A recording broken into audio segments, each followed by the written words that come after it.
नमस्कार, मी पूजा केवळे. नमस्कार, मी महादेव केवळे. तुमचं खूप मनापासून स्वागत करतोय आजच्या आपल्या नवीन ब्लॉग मध्ये. तर तुमचं खूप स्वागत आहे आजच्या आपल्या लव्ह स्टोरीच्या ब्लॉग मध्ये. खूप दिवसापासून खूप जणांनी वेट केलाय या ब्लॉग साठी. खूप सारे कमेंट्स, खूप सारे डीएम्स होते की प्लीज लव्ह स्टोरीचा 3rd पार्ट लवकरात लवकर बनव. आणि आम्ही नेहमीसारखे लेट आहोत. हेच कारण की म्हणजे क्रिशा पण आजारी होती मध्ये आणि आम्ही खूप ट्राय केलं 3rd पार्ट लवकर बनवायचं, पण खरंच पॉसिबल नाही झालं. कारण की घरात पण कामं असायचे आणि कोणी ना कोणी यायचे. यांचे फ्रेंड्स पण आले होते 3-4 दिवसापासून. मग त्याच्यात वेळ गेला. परत क्रिशा पण आजारी. मग आम्ही इथे जा तिथे जा, हे काम निघ ते काम निघ. आणि मध्ये बँकेचं पण आमचं काम थोडं होतं. मग त्याच्यातच आमचे 1 हफ्ता तर त्याच्यातच गेला बँकेच्या कामामध्ये. मग रात्री क्रिशा लेट झोपणं, मग हे काम करणं आणि आमच्या बिल्डिंगमध्ये पण पाण्याचा प्रॉब्लेम सुरू आहे. मग घरातली कामं, त्याच्यामुळे मग राहूनच गेलं. मग ह्यांना मी काल 2 दिवसापासून आमचं सुरू आहे चल बनवू. काल पण आम्ही बनवायला बसलेलो, पण काल पण क्रिशाने गोंधळ घातला. पूर्ण रात्री ती खूप जास्त लेट झोपली आणि म्हणून पण आम्हाला लेट झाला, झोपायला लेट झाला. म्हणून मग आता ब्लॉग शूट करणं म्हटलं जाऊ दे तर उद्याच करू. म्हणून मग आज 2 वाजलेत. आता क्रिशा 1ला झोपली आहे. मग आता करेक्ट 2 वाजलेत आणि आम्ही ब्लॉग शूट करायला बसलोय. म्हटलं चला आज बनवूनच टाकूया लव्ह स्टोरीचा 3rd पार्ट. तर मग चला कुठे होतो आपण, सुरुवात करूयात आता. तर कुठे होतो आपण की हेच ना की म्हणजे आपण घरी येणार होतो. आपल्या हॉटेलमध्ये डिस्कशन झालं. मग हे मला हे बोलले की तुझ्या घरी येणार आहे, मी तुझ्या भावांना सांगणार आहे बाबा की कोर्ट मॅरेज करायचे आजच्याच, जे ते बोलू. हां, मग त्याच्यानंतर आम्ही घरी आलो. आणि मग हे भेटले माझ्या घरातल्यांना. मग माझ्या घरातले थोडे शॉक झाले. मग त्यांना माहीत तर होतं हे सुट्टीवर येत आहेत, पण हे एवढं सगळं होऊन हे इथे येतील हे माहीत नव्हतं. मग ते थोडं शॉकच झालेले.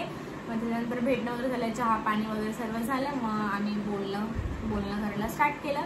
त्यांनी माझ्या भावांना सांगितलं, माझ्या घरातल्यांना, की आम्हाला आजच्याच कोर्ट मॅरेज करायचं आहे. तर माझे घरचे असे की कसं काय पॉसिबल आहे कोर्ट मॅरेज मध्येच तुमचं काहीतरी भलतंच कसं निघतं. मग हे बोलले तुम्ही जर तुमच्या पोरीला मला भेटू नाही देते, साखरपुडा होऊन पण म्हणजे काहीच म्हणजे गोष्ट हे नाही होऊ देते, मग आम्ही काय करणार. आणि माझे घरचे पण रेडी नाही होते लग्नासाठी आणि तुमचं पण हे चालू आहे. म्हणून मग कोर्ट मॅरेज करायचे आजच्या आज. कारण की लग्न तर आता काय तुम्ही बोलले तरी लगेच होऊ नाही शकत. 6 महिने 1 वर्ष तर जाणार. मग घरचे म्हणजे आमचं खूप डिस्कशन 1 तासापासून बोलणं सुरू होतं कुठे म्हणजे ते रेडी नव्हते होत. आणि ह्यांचं आणि माझं वेळेस होतं की करायचंच आहे बाबा कोर्ट मॅरेज. मग घरातले बोलवते की असं कसं कोर्ट मॅरेज करणार नाही का, सगळ्यांना म्हणजे काय बोलतील लोक, तुमच्या घरचे काय बोलतील, तुमच्या घरचे रेडी आहेत का. मग ह्यांच्या घरातले तर रेडी नव्हतेच आणि माझ्या घरातले पण नव्हते. मग हे बोलले की लग्न तर लवकर नाही होणार, त्यापेक्षा आपण कोर्ट मॅरेज करूच, पण कोणाला नाही सांगायचं कोर्ट मॅरेज झालंय, डायरेक्ट मोठं लग्न करू 6 महिन्यांनी किंवा 1 वर्षाने. तर मग घरातल्यांची समजूत काढली आम्ही आणि मग माझ्या घरातले कसे तरी राजी झाले. आणि मग माझ्या भावाने काय केलं की फोन लावला, त्याच्या ओळखीचं होतं. मग तिथे फोन लावला, सांगितलं की माझ्या बहिणीचं कोर्ट मॅरेज करायचे, कसं डॉक्युमेंट्स वगैरे काय लागतात सांग आणि किती वाजेपर्यंत आहे. तर दुपारचे 1 वाजलेला.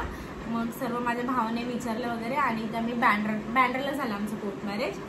मग आम्ही ह्यांचे डॉक्युमेंट्स तर होते त्यांच्यासोबत. मग मी माझे घेतले आणि जे आम्ही घातलेले कपडे होते ना, घरातल्याच कपड्यामध्ये गेलो आणि मग तिथे सर्व प्रोसिजर वगैरे झाली आणि मस्त आमचं कोर्ट मॅरेज झाला.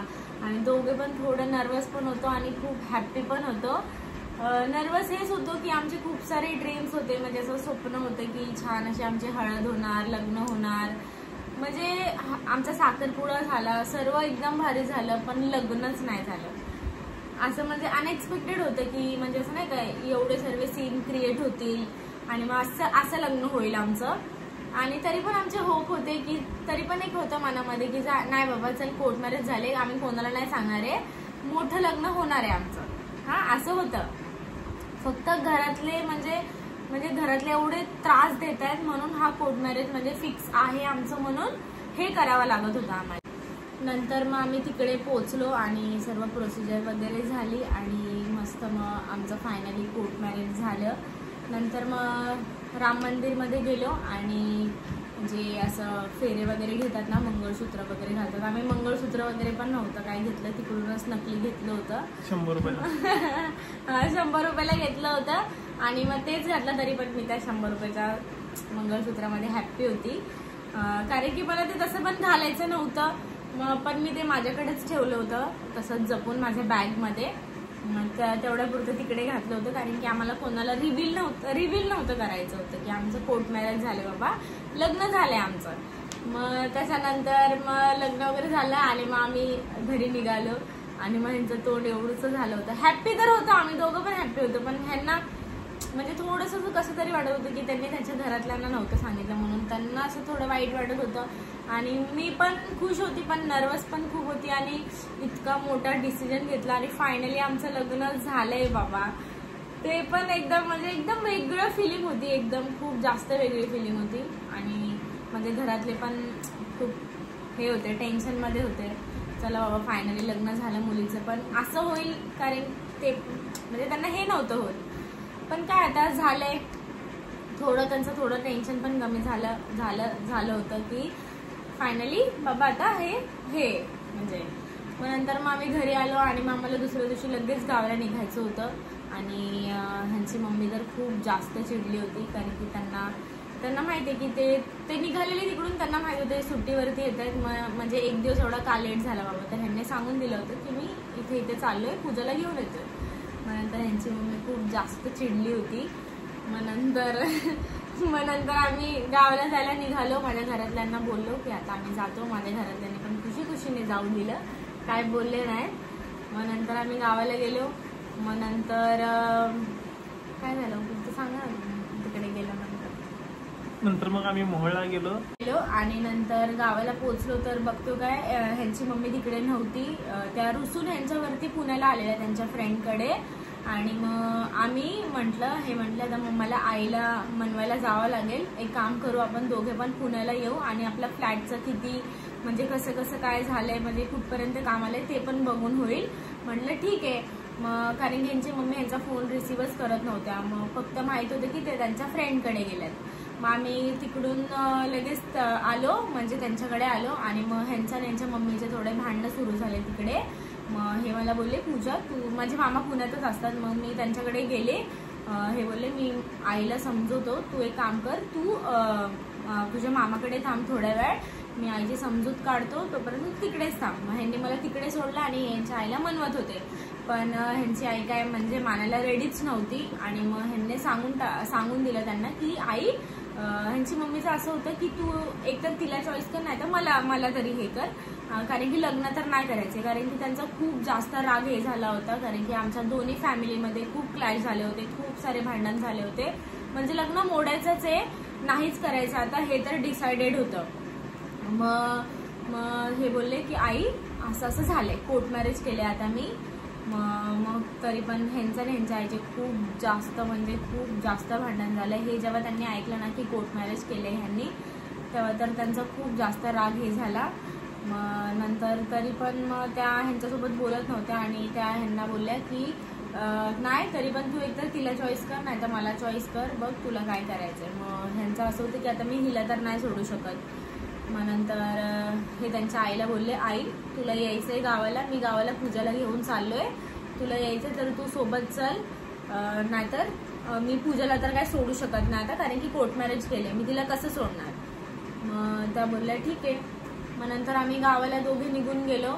मग तिकडे ह्यांचे पप्पा होते आमच्यासोबत. आम्हाला वाटलं यांच्या मम्मीचा राग शांत झाला की त्या येतील. मग आम्ही रोज फोन करायचो त्यांना, पण त्या काय म्हणजे नाही, त्या म्हणजे मानल्याच नाही आणि अजून पण मानल्याच नाही.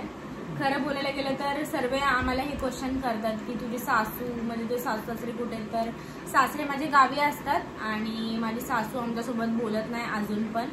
आमचं लग्न झालं, मी प्रेग्नेंट राहिले, क्रिशा झाली, क्रिशा तर वर्षाची झाली, क्रिशाचा बड्डे झाला, तरी पण त्या बोलत नाही माझ्यासोबत आणि त्या आमच्यासोबत राहत पण नाही. कधी कधी फोनवर ह्यांचं त्यांच्यासोबत बोलणं होतं आणि हे त्यांना अजून पण बोलतात की आई चल सोबत राहू, पण त्या नाही बोलतात. त्यांनी अजून माफ नाही केलं आहे आम्हाला. ठीक आहे, ते आज तुमचा डाऊट क्लिअर झाला. सर्व मला विचारतात ना सासूसोबत का नाही, म्हणजे नाही दिसत, तर हे कारण आहे. सासरे येतात माझ्याकडे राहतात, परत त्यांना इथे म्हणजे राहायला जमत नाही, त्यांना गावाची सवय म्हणून मग ते गावालाच असतात. कधी कधी येतात, राहतात थोडा दिवस, मग परत गावी जातात, येऊन जाऊन असतात. आणि आता मला तर आम्हाला गावी जाता येत नाही, कारण की क्रिशामुळे, क्रिशाला सूट होईल नाही होईल आणि क्रिशामध्येच आजारी पडते म्हणून. आणि आता उन्हाळा पण आहे म्हणून मग आम्ही रिस्क नाही घेत. म्हटलं थोडं आता थंडीत आता जाणार आहे आम्ही गावाला, यावेळेस जाणार होतो पण कॅन्सल झालं. तर हे कारण आहे. मग नंतर रिअल संघर्ष सुरू झाला आमचा. नंतर मग आम्ही गावाला गेलो. मग तिकडून ह्यांची सुट्टी पण काही कमीच दिवस होती त्यावेळेस. मग 20-25 दिवस आमचे ह्याच्यातच गेले होते. मग ह्यांचे पप्पा आम्ही सोबत राहत होतो. मग आम्ही ह्यांच्या आईला खूप म्हणजे मनवायचा प्रयत्न केला पण त्या नाही मानल्या. मग नंतर त्यांची मग असंच डिसाईड झालं की बाबा आता पूजा तुला जोपर्यंत म्हणजे नाही का आपलं लग्न नाही होत, मोठं लग्न नाही होत, आता रिव्हील तर फक्त मी माझ्या आईकडेच केले आणि यांच्या पप्पांना सांगितलं होतं फक्त. आणि आम्ही असं सांगितलं होतं सगळ्यांना, म्हणजे माझ्या घरातल्या ना ह्यांच्या मम्मी पप्पांना की कोणालाच सांगायचं नाही, हे फक्त आपल्यातच राहू दे, आपल्याला मोठं लग्न करायचंय. ह्यांची मम्मी तर मानलीच नाही. मग ते तिथेच विषय झाला सर्व. मग नंतर माझ्या घरातल्यांना म्हणजे माझ्या मम्मीच्या रिलेटिव्ह, माझ्या पप्पांच्या तिकडच्यांना कोणाला सांगायचं नव्हतं म्हणून मग आम्ही गप्प होतो. मग नंतर हेच डिसाईड झाले की आता मी ड्युटीला चाललोय आणि तू रिटर्न तुझ्या मम्मीकडे जाऊन राहा आपण. आणि आमच्या घराचं तर सुरूच होतं, पोझिशन भेटणार होतं आम्हाला लवकरच. मग नंतर हळूहळू म्हणजे हे होत गेलं, सगळ्यांना माहीत पडलं की आमचं कोर्ट मॅरेज झाले बाबा. पण मी मंगळसूत्र वगैरे काही घालायची नाही. मग नंतर हे ड्युटीला जायचे आणि मी माझ्या मम्मीकडे राहायचे.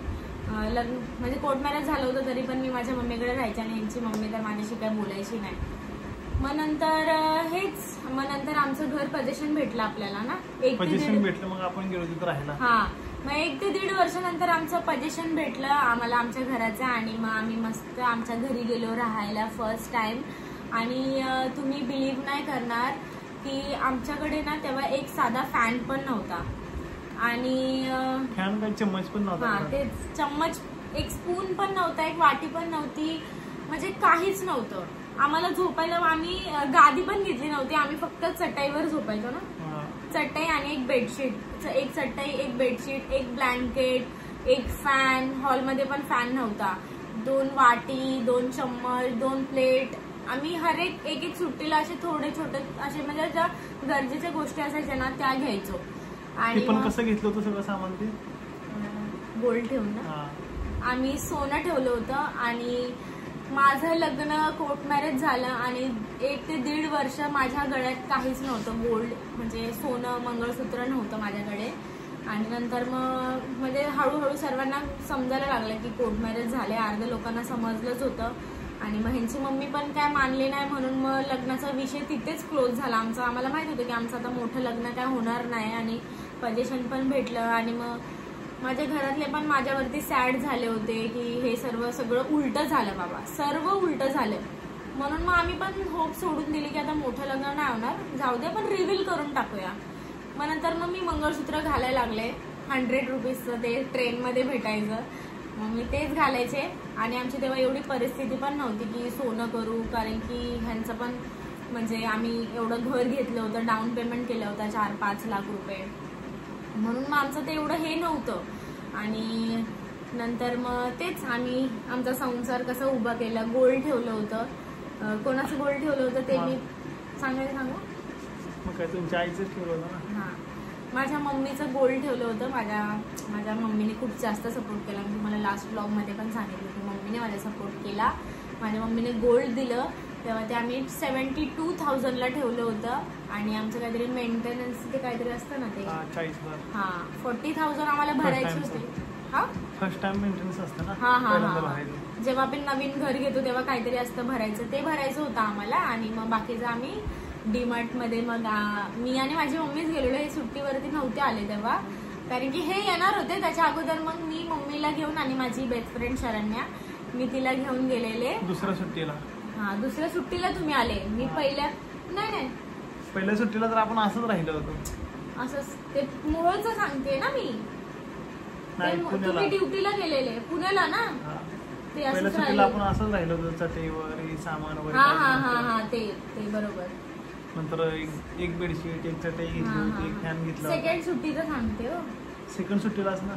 सेकंड सुट्टीला मग आपण नंतर त्याला पूर्ण तुमचं मम्मीचं सोनं ठेवलं. हा बरोबर बरोबर. मग तुम्ही आणि मम्मी यायच्यात वर सगळं हा सामान बरोबर बरोबर बरोबर. सगळं सामान वगैरे आणल्यानंतर ते सर्व ते बकेट वगैरे सगळ्या गोष्टी, लाईट्स, ट्यूबलाईट्स. हा बरोबर बरोबर. मग तेव्हापासून आपलं सगळं चांगलं चाललं. हा तर मग ना मम्मीचं गोल्ड ठेवलं. नंतर मग आम्ही जे मेंटेनन्सचं ते काय होतं ते पैसे 40,000 रुपये मेंटेनन्स मध्ये दिले आणि 32,000 रुपये शिल्लक होते. त्यातून थोडंफार सामान घ्यायला चालू केलं. हा फॅन घेतले, मग नंतर लाईट वगैरे म्हणजे असंच घरातल्या सगळ्या गोष्टी, गॅस सिलेंडर माझ्या नावावरती घेतला होता सिलेंडर. हा माझ्या नावावरती घेतलं होतं कारण की आम्ही आमचं कोर्ट मॅरेज झालं ना त्याच्यानंतर आम्ही सर्व काढून घेतलं होतं ते हे आधार कार्ड. कारण की आमचं मॅरेज सर्टिफिकेट पण आम्ही ओळखीने लगेच काढून घेतलं होतं जास्त पैसे देऊन. मग त्याच्यामुळे सर्व केलं होतं म्हणून मग गॅस मी माझ्या नावावरती घेतला. आणि मग हळूहळू आमचं तिथून जे खूप चांगलं झालं ना, आमचं सर्व भारी झालं. पण ह्यांच्या फॅमिलीला अजून पण वाटत होतं की ह्यांनी खूप म्हणजे रॉंग डिसिजन घेतलाय आणि हा आमच्याकडे परत येणार आहे आणि हे एक वर्षात सोबत राहतील, नंतर यांचं काय होणार नाही म्हणजे हे होणार आहे ते त्यांना असं म्हणजे हे होतं. पण आम्ही बिलकुल साथ सोडला नाही. आम्हाला आमचा संसार उभा करायचा होता म्हणजे होताच. सर्व आम्ही खूप स्ट्रगल केलाय. आमचं रिलेशनशिप सांभाळले, आमचं घर सांभाळले, म्हणजे सगळ्या गोष्टी केल्यात. आणि फक्त माझ्या मम्मीने गोल्ड दिलं होतं मला ठेवायला. नंतर ते पण त्यांनी 6-7 महिन्यात रिटर्न केलं होतं ना. 6 ते 7 महिन्यात त्यांना रिटर्न पण केलं. नंतर मग 1.5 वर्षाने मला त्यांनी हे वाला मंगळसूत्र केलं. हे जे मी घालते ना तर सर्व मला विचारतात की हे रिअल आहे का. तर हे मला फर्स्ट मंगळसूत्र ह्यांनी केलं. ह्याच्यासोबत ना सुई धाग्याचे कानातले केले आणि एक अंगठी केली. हा ना, एवढं वन टाइमला सोनं केलं होतं ह्यांनी मला. मग नंतर तिथून सुरुवात झाली. खूप छान सगळ्या गोष्टी भारी व्हायला लागल्या. मग आम्ही घरात मस्त 15,000चे पडदे लावले होते. हा 15,000चे. मग नंतर हे सुट्टीवरती येईल मग ते सेम, कारण की मी पुण्याला एकटी काय करणार ना राहून. मग हर सुट्टीला काय ना काय घेत चालू. मग हर सुट्टीला ना आम्ही काही ना काही घ्यायला लागलो. मग नेक्स्ट सुट्टीला मग हे आम्ही सोनं घ्यायला लागलो. मग हे परत मला रिंग करणार. मग असं मी छोटं करत गेलो म्हणजे महिन्याला. मग घरात आम्ही सगळ्या गोष्टी घेतल्या बाबा. गॅस आमच्याकडे आता 2 गॅस आहेत, 2 सिलेंडर आहेत, सर्व आहे. म्हणजे पुण्याच्या घरी तर आम्ही सर्व आहे. तिकडे फ्रीज पण आहे. म्हणजे जे आम्ही रेंटनी दिले ना त्यांना सगळं सामान दिलंय. इथे तर आम्ही आता इथे पण आम्ही आमचं वेगळं घेतलंय ना. सगळ्या गोष्टी घेऊन झाल्या आता. खूप चांगलं झालं. नंतर मग नंतर काय लग्नाचं स्वप्न तर अधुरच राहिलं. मग नंतर हेच होत गेलं की बाबा हे सुट्टीवरती यायचे आणि मग आम्ही पुण्याला राहायचो. मग हे ड्युटीला जायचे, मी मम्मीकडे यायचे आणि मग ते घर बंदच असायचं. मग सर्व चांगलं झालं आमचं. मग त्याच्यानंतर क्रिशा राहिली मला क्रिशा राहिली पोटामध्ये. मग नंतर मी मम्मीकडेच असायचे. मग ह्यांना पण असं वाटायला लागलं की किती दिवस तू तुझ्या मम्मीकडे अशी राहणार. आणि ह्यांची मम्मी काय मानतच नव्हती. म्हणून मग हे बोलले की अशी तू किती दिवस राहणार अशी. आता पुण्याला पण एकटी राहिली. राहू शकत नाही. आणि पुण्याला पण मी एकटी राहू शकत नाही कारण की कोण ओळखीचं नाही आणि मी एकटी कशी राहणार ना. बाकी माझे पूर्ण फॅमिली इकडे आणि ह्यांचं पण कोण नाही. मग असं डिसाईड झालं की माझ्या मम्मीच्याच बिल्डिंगमध्ये मी रेंटने फ्लॅट घेऊ आणि ते आपण पुण्याचं रेंटने देऊन टाकू. आता काहीतरी डिसिजन घ्यावंच लागेल कारण की तू आता प्रेग्नेंट आहेस. शेवटी माझं सारखं ना. क्रिशा हाय कर. क्रिशा हाय. अरे बापरे. तर मॅडम उठून बसल्यात आणि आता वाजलेत किती 3 वाजून गेले ना. 3 वाजून गेले आणि या मॅडम उठून बसल्यात. तिचं नाव घेतलं की क्रिशा राहिली. तेवढ्यात तिला समजलं की आता मम्मा माझ्याबद्दल बोलणार आहे. म्हणून ती लगेच उठली, लगेच रडायला सुरू. म्हणून माझा आणि तिला मी झोपू असं कधी 15 मिनिटापासून ट्राय करत होते की तिला झोपून लगेच येते. पण ती झोपतच नव्हती. म्हणून तिचे पप्पा बोलले जाऊ दे, ती काय झोपणार नाही वाटते मला, तिला घे सोबत. म्हणून मग तिला सोबत आणलं. काही ती बसत पण नाही शांत. मग तेच की मग नंतर क्रिशा राहिली आम्हाला. मग नंतर मग हिचे पप्पा बोलले की आता तू किती दिवस मम्मीकडे अशी राहणार, त्यापेक्षा आपण काय करू, पुण्याचा फ्लॅट रेंटने देऊया आणि इथेच तू मम्मीच्या बिल्डिंगमध्ये रेंटने घे फ्लॅट आपल्याला. मग आम्ही डिसिजन घेतला की तेव्हा मी सेकंड मंथ प्रेग्नेंट होते आणि हे सुट्टीवरती आलेले आणि मग हे सुट्टीवरती आले तेव्हा यांनी 2 महिन्याची सुट्टी काढली होती. मग नंतर हे ड्युटीवरती गेले आणि मग हे गेल्यानंतर 10 दिवसांनी कळालं की मी प्रेग्नेंट आहे. नंतर आम्हाला खुशी सोबत मनवता पण नाही आली. पण मग त्याच्यानंतर फोनवरती डिसिजन घेतला की आता आपल्याला रेंटने फ्लॅट घ्यायचा आहे. मग 1-1.5 महिना मी 2 महिने प्रेग्नेंट होते तेव्हा मम्मीकडेच थांबले. पण नंतर मग हे बोलायला लागले की नको आता कसं ते मम्मीचा पण 1 BHK फ्लॅट होता. मग हे बोलले की मग कसं पॉसिबल नाही होणार, म्हणून मग आपण काय करू, तर जाऊ दे पुण्याचं काय, आई पण राजी नाही होते, त्यापेक्षा आपण आता इथेच राहूयात. मग मला फ्लॅट भेटतच नव्हता. मम्मीच्या बिल्डिंगमध्ये पण कोणताच खाली नव्हता फ्लॅट. मग आम्ही वेट करत होतो की मग असं समजलं की या फ्लोअरवरती खाली होणार आहे 1 महिन्यामध्ये. म्हणून मग आम्ही 1 महिना थांबले आणि मग नंतर हा खाली झाला फ्लॅट. मग नंतर मग आम्ही इथे घेतला मम्मीच्याच बिल्डिंगमध्ये मी फ्लॅट घेतला रेंटने आणि मग तो पुण्याचा फ्लॅट रेंटने दिला. मग नंतर मी प्रेग्नेंट होते. मग नंतर 3rd महिना गेला आणि माझी प्रेग्नन्सी जर्नी पण मला तुमच्यासोबत शेअर करायची आहे. त्याचा ब्लॉग मी नंतर बनवू, म्हणजे प्रेग्नन्सी आणि आफ्टर प्रेग्नन्सी तर मला तुमच्यासोबत शेअर करायचंच आहे. ते मी एक त्याचा वेगळा बनवेल ब्लॉग, म्हणजे जर्नी, प्रेग्नन्सी जर्नी बिफोर आणि आफ्टर, कसं काय होतं कसं. मग हे आमचं लग्न तर असं लग्न झालं सगळ्या गोष्टी. मग नंतर मी इथे फ्लॅट घेतला. मग नंतर क्रिशा राहिली. मग नंतर हे सुट्टीवरती कधी आले, जेव्हा मी 6वा महिना होता ना मला, तेव्हा हे सुट्टीवरती आले. हा ना, बस मी इथेच एंड करायचा का आता ब्लॉग. आम्ही ना प्रेग्नन्सीचा बोल क्रिशा बोल. नाही बोलत बोल ना गोडनस. काय क्यूटी जो बाली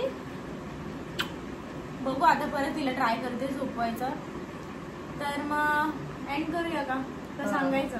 आणि तेव्हापासून आमचं सगळं एकदम भारी चालू आणि आता एकदम मस्त राहतं. एकदम भारी सुखाने संसार चालू आहे आणि खरंच आता खूप आनंदाने एकदम मस्त राहतो आम्ही. आणि तुमच्या आशीर्वादाने आणि तुमच्या प्रेमामुळे आम्ही आता ब्लॉग वगैरे सुरू केला आहे. आणि पूजाला पण ब्लॉग करायला भारी आवडायला लागली आता, आणि ती पण आता हळूहळू पुढे चालली. तर खरंच लय आनंद होतोय आणि तुमच्या साथीने आम्ही अजून पुढे जाईल. ठीक आहे, तर नेक्स्ट ब्लॉग मी घेऊन येईल, म्हणजे प्रेग्नन्सी जर्नीचा. कारण की मला वाटतं की मी तो प्रेग्नन्सीवाला वेगळा बनवू, तो मी तुम्हाला नंतर नेक्स्ट ब्लॉगमध्ये आपण करूयात. तर चला मग मी ब्लॉग आता इथेच एंड करते. कसा वाटला तुम्हाला नक्की कमेंट करून सांगा. आणि